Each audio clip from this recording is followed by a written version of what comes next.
The forest drums started beating at midnight, but there was no drummer.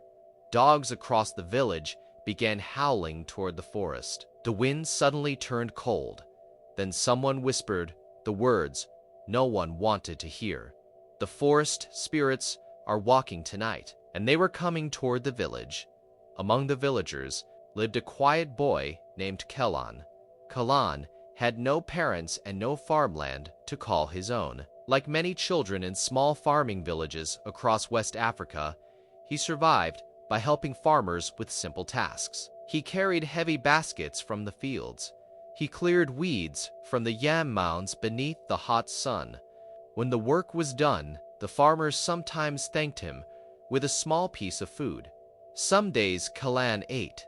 Other days he went to sleep with an empty stomach. Yet the villagers always said one thing about the boy. Kelan had a heart that refused to grow hard. Even when life gave him very little, he still found a way to share what he had. And no one in the village imagined that one small act of kindness would soon bring the forest spirits to his door at midnight. Life in the village followed a familiar rhythm. At sunrise, farmers walked to their yam fields, carrying hoes across their shoulders. Yam farming had long been the pride of many West African communities, where the harvest often marked the season of celebration and abundance. As the sun slowly lowered in the sky, the farmers returned home along the narrow earth paths. Smoke from cooking fires began rising gently above the huts. Women roasted maize and prepared the evening meals beside glowing coals. Children ran along the dusty paths, laughing and chasing one another before nightfall. Beneath the wide branches of the old iroko tree, elders gathered to talk quietly. They shared wisdom, memories of past harvests, and stories of the unseen spirits believed to live deep within the forest. When darkness finally covered the village, life slowed into silence. Doors were closed. Fires burned low. The forest stood still beyond the farms. The wind moved softly through the trees.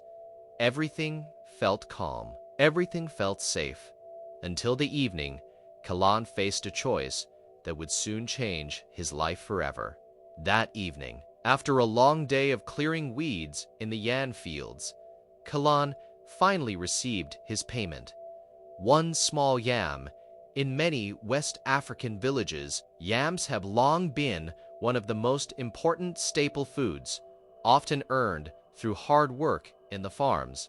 For Kelan, that single yam was the only food he would eat that night. He held it carefully as he walked home along the narrow dirt path. The sun was already fading behind the trees. Shadows stretched across the road. Then Kelan noticed someone sitting beside the path. An old man.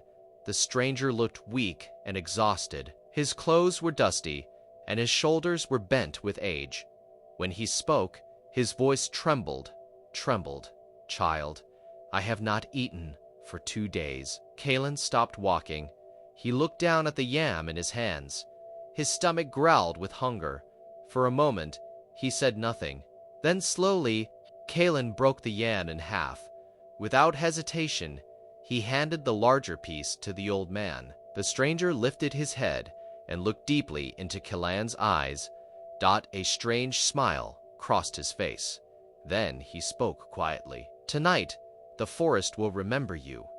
That night, the air around the village felt different. The wind moved slowly through the tall trees at the edge of the forest. Owls called from deep within the darkness, their voices echoing across the quiet land. Kelan lay on his mat, trying to sleep, but something outside felt restless. Something felt awake in the night. Then it began. From far inside the forest, a drum sounded, one slow beat, then another. In many African traditions, drums have long been used to send messages across villages. But no one played drums in the forest at midnight. Villagers began opening their doors in confusion. They stepped outside and listened carefully. The sound continued. Slow, deep, echoing through the trees.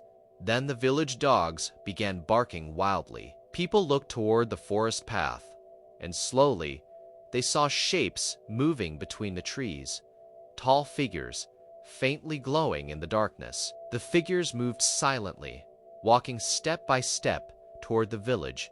Whispers spread among the elders. The forest spirits, they have returned. Stories of spirits living in sacred forests have existed in many African cultures for generations, often told as warnings to respect nature and the unseen world. Fear moved quickly through the village. Doors shut, cooking fires were quickly put out. Parents pulled their children inside. The entire village fell into a tense silence. Outside, the glowing figures continued walking. Then suddenly, they stopped, right in front of Kelan's small hut. At that very moment, the drums stopped beating. Silence filled the night. One of the tall spirits slowly stepped forward, and in a voice that echoed through the quiet village, it called Kelan's name. Kelan slowly pushed open the door of his small hut and stepped outside. His legs trembled as he faced the glowing figures standing in the darkness. The tallest spirit stood before him, towering and silent. When it spoke, the voice sounded deep and calm, like wind moving through ancient trees. You shared your food with the hungry. The night air seemed to stand still. Then slowly, the tall spirit began to change. The glowing form faded, and Kelan suddenly recognized the face before him. It was the old man he had met on the road. But now, the stranger stood surrounded by shining spirits from the forest. For generations, many African folktales have spoken of spirits who walk the forests, quietly observing the actions of people and testing the kindness within human hearts. That night had been such a test. Many travelers had passed the old man along the road that day. Some looked away. Others hurried past. But only one person stopped. Only one person chose to share his food, even while hungry himself.